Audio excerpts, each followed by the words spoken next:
Kila siku napokea swali hili. Nianze na pesa ngapi hili niingie kwenye ufugaji wa dopa? Na swali la pili huwa, je, kweli ufugaji wa dopa una faida? Tatizo ni kwamba mara nyingi majibu yanatolewa ni ya jumla. Mtu mmoja atasema dopa inalipa sana. Mwingine atasema ni hasara tu. Lakini ukweli ni kwamba huwezi kujua kama biashara inalipa bila kufanya hesabu. Ndio maana kwenye video hii hatutategemea hisia wala makisio. Tutafanya uchambuzi wa kifedha hatua kwa hatua, mimi na wewe.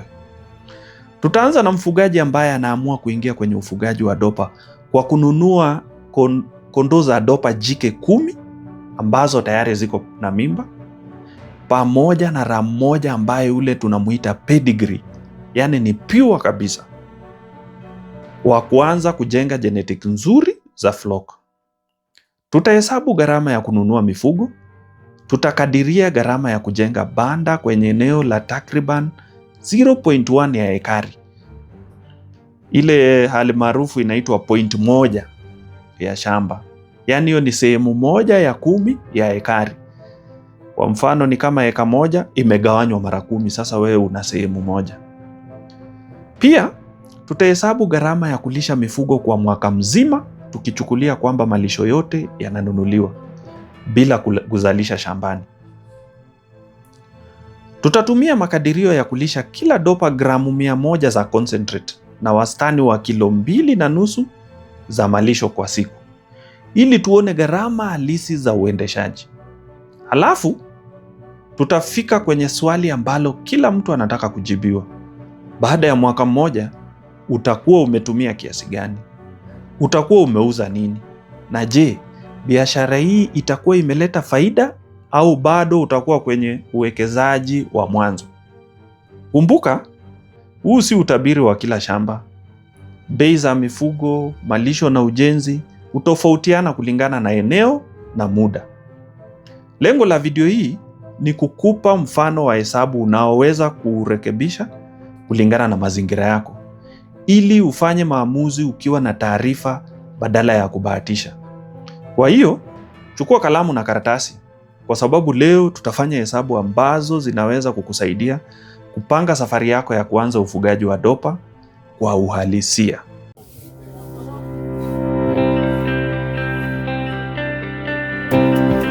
Ama ndume, ram moja anaweza kuadhimu. Lakini water iko tu silent. Iko silent. Inatata vizuri.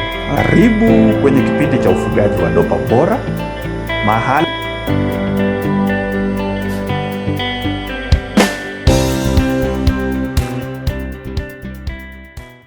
Kabla hatujaanza kuhesabu pesa, kuna jambo moja muhimu sana ambalo nataka tukubaliane. Video hii haizungumzii kuhusu shamba ambalo tayari limeendelea, na haizungumzii kuhusu mfugaji ambaye tayari ana mabanda, ana malisho, ana vifaa na ana uzoefu.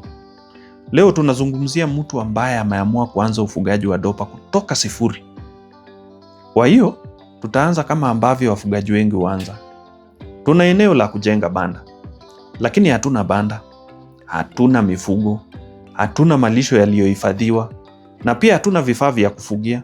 Kwa kifupi, kila kitu tutakinunua. Na ili uchambuzi uwe wa haki kwa kila mtu, tutatumia makadirio ya wastani wa bei zinazopatikana hapa Kenya wakati wa kurekodi video hii. Bila shaka, bei zinaweza kutofautiana kutoka eneo moja hadi jingine, na zinaweza kubadilika kadri muda unavyopita. Lakini mfumo wa kufanya hesabu ndio muhimu zaidi. Sasa tuchague mifugo tutakayoanzia. Kwa mfano wetu, kama nilivyosema hapo mbeleni, tutaamua kuanza na ewes 10 ama kondoo za jike 10 ambazo tayari zina mimba. Kwa nini nimechagua ewes zenye mimba? Kwa sababu mfugaji anayetaka kuanza biashara kwa haraka mara nyingi utafuta mifugo ambayo itaanza kuzalisha ndani ya muda mfupi badala ya kusubiri kwa muda mrefu. Lakini jike peke yake hazitoshi. Tutahitaji pia kondoo ndume mmoja ambaye pia ni pedigree ama pure kabisa, pure dopa. Na hapa ningependa kusisitiza neno pedigree. Sababu ni kwamba ram ndiye atakayeamua sehemu kubwa ya genetics za flock yako kwa miaka mingi ijayo. Wafugaji wengi wenye uzoefu tuliowatembelea walisisitiza sana jambo hili mara kwa mara. Unaweza kuwa na kondoo wa jike wazuri, lakini ukifanya makosa kwenye uchaguzi wa ndume ama ram, maendeleo ya flock yako yanaweza kurudi nyuma. Baada ya hapo, tutafanya assumption nyingine muhimu. Hana shamba ya kuzalisha malisho. Kwa hivyo, malisho yote itanunuliwa. Tutatumia wastani wa kulisha kila dopa gramu 100 za concentrate kila siku kwa kila mnyama, na wastani wa kilo 2.5 za chakula zile zingine kwa siku. Hiyo ni silage ambayo imechanganywa na nyasi na ile super napier. Hii ni assumption ya kufanya hesabu zetu ziwe rahisi kufuatilia. Kiwango halisi kinaweza kubadilika kulingana na umri wa mnyama, uzito wake, hali ya uzazi na aina ya malisho yanayotumika. Tutachukulia pia kwamba banda litajengwa kutoka mwanzo kwenye eneo la takriban 0.1 of an acre, yaani sehemu 1/10 ya ekari. Sijui kama nimeisema vizuri. Ile almaarufu hapa nchini Kenya inaitwanga 0.1 ya ekari. Kwa hiyo tutahesabu gharama za ujenzi, vifaa muhimu na kila kitu kinachohitajika ili mradi uanze kufanya kazi. Na mwisho, jambo muhimu sana, video hii haikusudii kukuambia kwamba lazima uanze hivi. Lengo letu ni kujibu swali moja. Ikiwa mtu ataamua kuanza ufugaji wa dopa leo kwa mfumo huu, atahitaji mtaji wa kiasi gani ama pesa kiasi gani? Na baada ya mwaka mmoja, je, atakuwa amefanya faida au bado atakuwa kwenye hatua ya kujenga biashara? Sasa kwa kuwa tumekubaliana kuhusu msingi wa mradi wetu, hebu tuanze sehemu ambayo wengi wamekuwa wakisubiri. Tutaanza kuhesabu gharama halisi ya kuanzisha ufugaji huu. Kabla hata ya kununua mifugo, jambo la kwanza ni kuhakikisha wana mahali salama pa kuishi. Na hapa ndipo wafugaji wengi hufanya makosa mawili. Wengine hujenga banda kubwa sana ambalo linamaliza mtaji kabla hata hawajaanza kufuga. Wengine hujenga banda ndogo sana ambalo baada ya miezi michache linakuwa halitoshi kutokana na kuzaliana kwa mifugo. Kwa mfano wetu wa leo, tutachagua njia ya katikati. Tutajenga banda ambalo linaweza kuhudumia hadi dopa 30 hivi.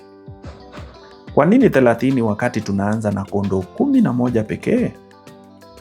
Kwa sababu tunatarajia hawa kike wetu watazaa ndani ya mwaka wa kwanza.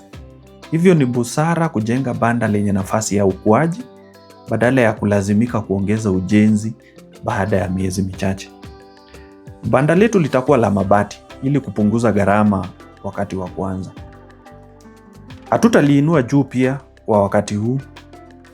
Hatutainua juu nguzo kama baadhi ya mabanda ya mbuzi. Litakuwa limejengwa moja kwa moja juu ya ardhi. Mfumo ambao wafugaji wengi wa dopa hutumia kwa mafanikio mradi usafi na drainage vinazingatiwa. Ndani ya banda kutakuwa na vyumba vitatu. Kila jumba kitakuwa na uwezo wa kuhifadhi takriban dopa 10. Faida ya kugawa banda katika sehemu tofauti ni kwamba usimamizi wa kundi unakuwa rahisi zaidi. Unaweza kutenganisha jike wajawazito na pia unaweza kutenganisha wale ambao wamezaa. Unaweza kumweka ndume peke yake wakati wa kudhibiti breeding, na pia unaweza kuwatenga wanyama wanaohitaji uangalizi maalum bila kufuruga kundi lote. Lakini banda peke yake haitoshi. Mbele ya kila jumba kutakuwa na eneo la wazi lililozungushiwa uzio. Hapa ndipo kondoo watakuwa wakitoka mchana kupata mwanga wa jua, kufanya mazoezi kidogo na kupata hewa safi. Kila kundi litakuwa na eneo lake. Kwa hivyo tutagawanya kila eneo. Makundi hayatakuwa yanachanganyika. Hii itarahisisha usimamizi na pia kudhibiti breeding kulingana na mpango wa mfugaji. Katika ujenzi huu pia tutazingatia mambo muhimu ambayo wafugaji wengi wenye uzoefu walitusisitizia, kwamba paa litakuwa na mwinuko wa kutosha ili mvua isituame na joto lipungue ndani ya banda. Pili, kutakuwa na nafasi ya kutosha ya hewa kuingia na kutoka. Banda lisilopata hewa ya kutosha huongeza unyevunyevu na linaweza kuongeza hatari ya magonjwa. Na la tatu, sakafu itakuwa na mteremko mdogo ili maji yanayotumika wakati wa kusafisha yaweze kutoka kwa urahisi badala ya kutuama. Na mwisho, tutatenga nafasi ya kulisha na kunyweshea maji kwa urahisi ili wafanyakazi wasilazimike kuingia katikati ya mifugo kila wakati. Hii si banda la gharama kubwa. Kwa mfano huu, banda huu utatugharimu takriban shilingi 1200 kufanya kila kitu. Hiyo ni kujenga, kuweka hua na kuweka vyombo vya maji na vya kulishia. Hiyo yote tutatumia 1200. Pengine kwa video inayofuata tutafanya haya makadirio kwa undani zaidi. Kwa hivyo video inayofuata pengine tutatengeneza ya banda peke yake. Sasa kwa kuwa tumekubaliana na mfumo wa mradi wetu, hatua inayofuata ni kununua mifugo. Na hapa ndipo uwekezaji mkubwa wa kwanza unaanza. Kama nilivyosema mwanzoni, mfano wetu unamzungumzia mtu ambaye anataka kuanzisha ufugaji wa dopa kwa msingi imara tangu siku ya kwanza. Ndio maana tumechagua kuanza na kondoo 10 wa jike ambazo tayari wana mimba, pamoja na pedigree ram moja aliyeagizwa kutoka nje ya nchi. Huenda wengine wakaona gharama hii ni kubwa, lakini kumbuka tunachambua mfumo ambao lengo lake ni kujenga flock yenye genetics bora na uwezo mkubwa wa kuzalisha kwa miaka mingi ijayo. Kwanza tuangalie hawa ewes ama kondoo wa jike. Katika mfano wetu tutatumia wastani wa 1100 kwa kila pure dopa ewe ambaye tayari ana mimba. Kwa hivyo kondoo 10 gharama itakuwa 10 mara 1100 ambaye itatupa shilingi milioni moja. Kwa hivyo tutahitaji shilingi milioni moja kununua wale kondoo 10 ambaye ni pure na tayari wako na mimba. Sasa tuangalie ram ama ule kondoo ndume. Badala ya kununua ram wa kawaida, tumefanya assumption kwamba mfugaji ameamua kuwekeza kwenye imported pedigree ram. Kwa nini? Kwa sababu ram moja anaweza kuhudumia ewes wengi na kwa miaka kadhaa. Ndiye atakayekuwa na mchango mkubwa kwenye genetics za flock yote. Ram bora anaweza kuboresha ukuaji wa wanakondoo, muonekano wa mwili, ubora wa kaka za manyama na hata dhamani ya mifugo utakayouza baadaye. Ndio maana wafugaji wengi wenye uzoefu husema, ukihitaji kuwekeza sehemu moja, anza na ram bora. Katika uchambuzi wetu tutatumia bei ya shilingi ya 1200 kwa imported pedigree ram. Hii ni gharama ya kuimport na kununua. Kwa hiyo gharama ya ram itakuwa 1200. Sasa tukijumlisha wale kondoo 10 wa kike itatugharimu milioni moja. Na ule imported pedigree ram moja ni 1200. Kwa ujumla itakuwa milioni moja na 1200. Hii ndio gharama ya kununua flock yetu ya kuanzia. Lakini hapa ningependa kusisitiza jambo moja muhimu. Hii ni kusema kwamba lazima kila mfugaji aanze na mfugo ya dhamani hii. Wapo wanaoanza na commercial dopers au kwa idadi ndogo na baadaye huendelea kuboresha genetics zao kadri biashara inavyokuwa.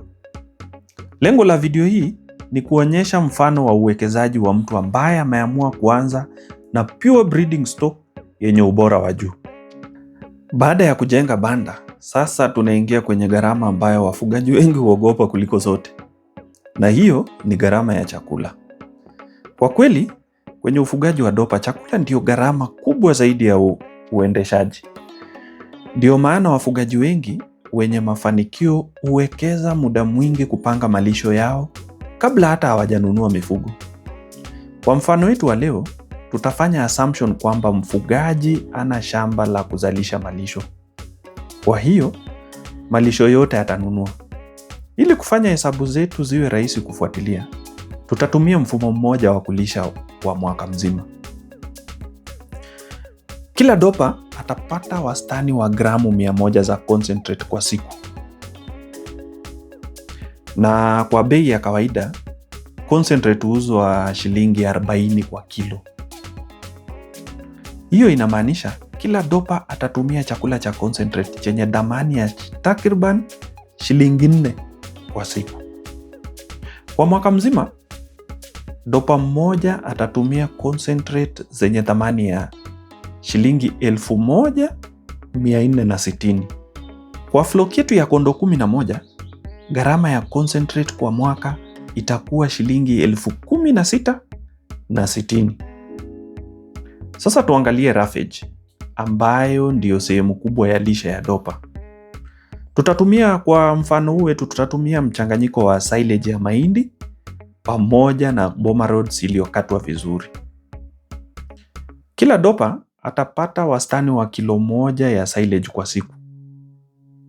Kwa bei ya shilingi 15 kwa kilo, gharama ya silage itakuwa shilingi 15 kwa siku kwa dopa mmoja. Hii ni sawa na shilingi 5,475 kwa mwaka mzima kwa dopa mmoja tu. Kwa hivyo kwa flock yetu yote ya kondoo 11, gharama ya silage itafikia shilingi 60,225 kwa mwaka mzima. Lakini mbali na silage, kila dopa pia atapata wastani wa kilo 1.5 za boma rods kwa siku. Kwa bei ya shilingi 5 kwa kilo, gharama yake ni shilingi 7 na sumuni, ama shilingi 7.5 kwa siku kwa dopa mmoja tu. Kwa hivyo kwa mwaka mzima, hiyo ni shilingi 2,737.5 kwa dopa mmoja.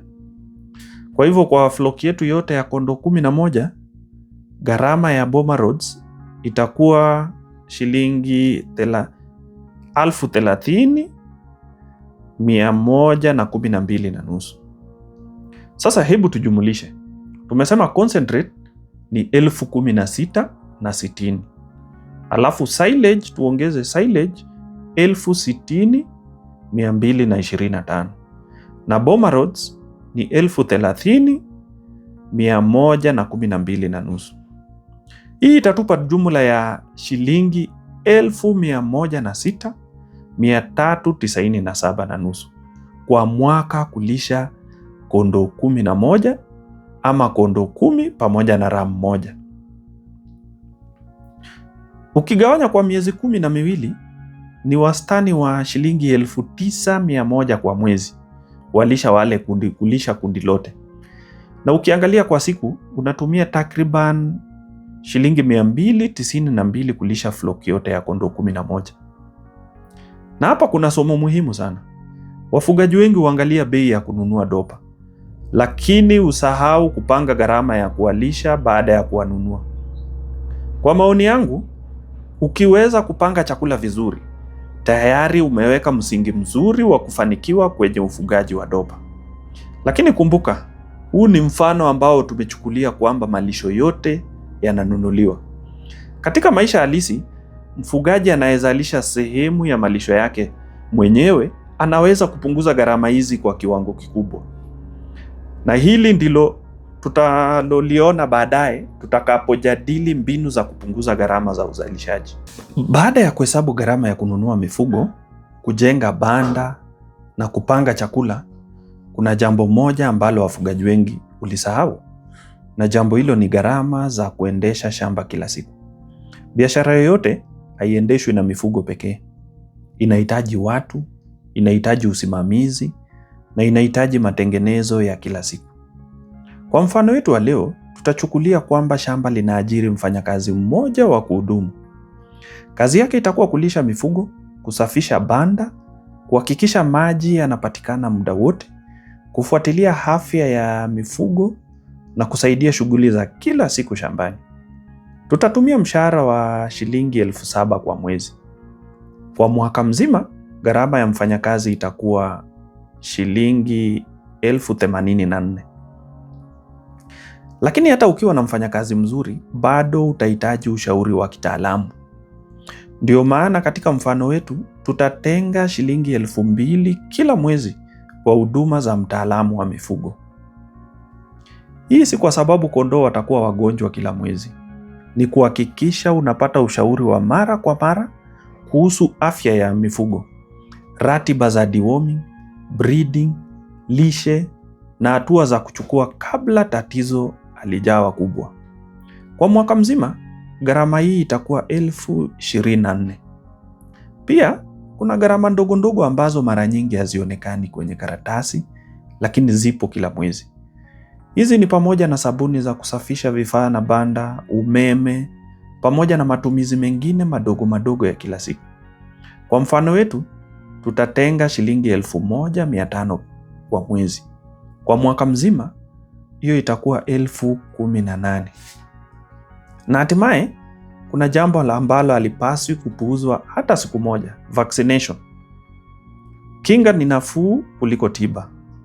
Ndio maana katika uchambuzi wetu tumeweka bajeti ya shilingi 10,000 kwa mwaka kwa ajili ya chanjo za flock. Sasa hebu tujumulishe gharama hizi zote. Mfanyakazi mmoja 84,000. Veterinary consultancy 24,000, na hii ni pamoja na deworming. Miscellaneous 18,000 na vaccination 10,000.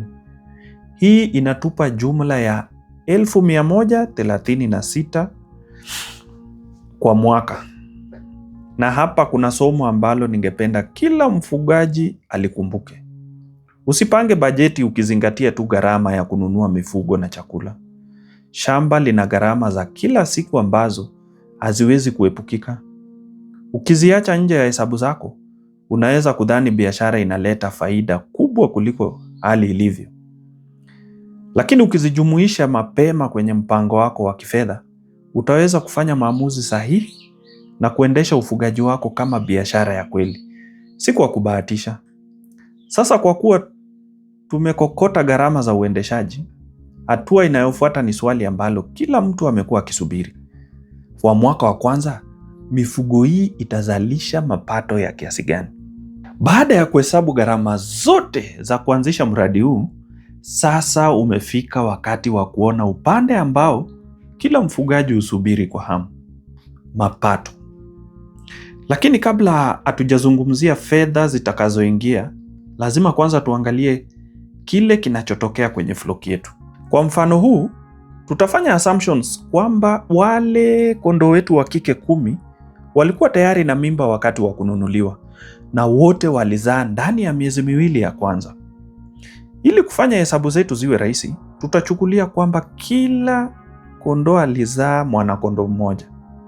Ingawaje kuna uwezekano wa mapacha, lakini kwa huu mfano wetu, wacha tu assume kila kondoo alizaa mwanakondoo mmoja. Hivyo kutoka kwa wale kondoo 10, tunapata jumla ya wanakondoo 10 vile vile. Kwa mfano huu, tutasema wamegawanyika sawa sawa. Kwa hivyo, kwa sababu pia wewe unajua kuna uwezekano kuzaliwe ndume mwanakondoo ama kike. Lakini wacha tuseme waligawanyana vizuri sawa sawa. Kwa hivyo tulipata wanakondoo wa kike 5 na wanakondoo wa kiume wangapi? 5. Sasa tuko na wanakondoo 10. 5 ni wa kike na 5 ni wa kiume. Baada ya miezi 3, wanakondoo wanaachishwa kunyonya na kuanza kukua kwa kasi. Kadri miezi inavyopita, wale kondoo wanafika umri wa uzazi. Wale 5 wa kike wanafika umri wa uzazi na wanashika mimba. Tunachukulia kwamba wanauzwa wakiwa na takriban miezi 3 ya mimba, jambo ambalo linaongeza dhamani ya sokoni kwa sababu mnunuzi anapata sio tu kondoo bali pia uzao unaokuja. Katika mfano wetu, kila inlamp hiu atauzwa kwa wastani wa 1,100. Kwa hivyo wale kondoo 5 ambao sasa wako na mimba, ambao hapo mbeleni mwaka moja uliopita walikuwa wanakondoo, sasa ni hao ndo wamepata mimba. So tunauza kwa takriban shilingi 1,100 kila mmoja. Kwa hivyo wanatupea nusu milioni ama 500,000 ama 1,500. Kwa upande wa wanakondoo wa kiume tunawalea hadi wafikishe takriban mwaka mmoja tangu wazaliwe. Kwa kuwa tumetumia imported pedigree ram, na wale wanakondoo pia walikuwa, na wale kondoo wa kike pia walikuwa pure, tunachukulia kwamba ram hawa wana sifa nzuri za breeding na wanaweza kuuzwa kama breeding rams kwa mashamba zingine. Tutatumia bei ya wastani ya 200,000 kwa kila ram. Kwa hivyo wale 5 pedigree rams tuwauza kwa 200,000 watatupea milioni 1. Sasa tukijumulisha mapato yetu, mauzo ya in-lamp Lewis ni 1,500. Mauzo ya pedigree rams wale 5 ni milioni 1. Hii inatupa jumla ya mapato ya milioni 1 na 1,500. Na jambo muhimu zaidi ni kwamba katika mfano huu hatujauza foundation flock yetu. Wale kondoo wa kike 10 na ndume 1 bado wako shambani. Hii ina maana kwamba baada ya kuuza uzao wa kwanza bado unaendelea kumiliki flock yako ya msingi ambayo itaendelea kuzalisha tena kwenye mzunguko unaofuata. Kwa hiyo mapato haya hayajatokana na kuuza biashara yako, yametokana na kuuza uzalishaji wa biashara. Na hapo ndipo nguvu ya ufugaji wa dopa wa breeding stock inaanza kuonekana.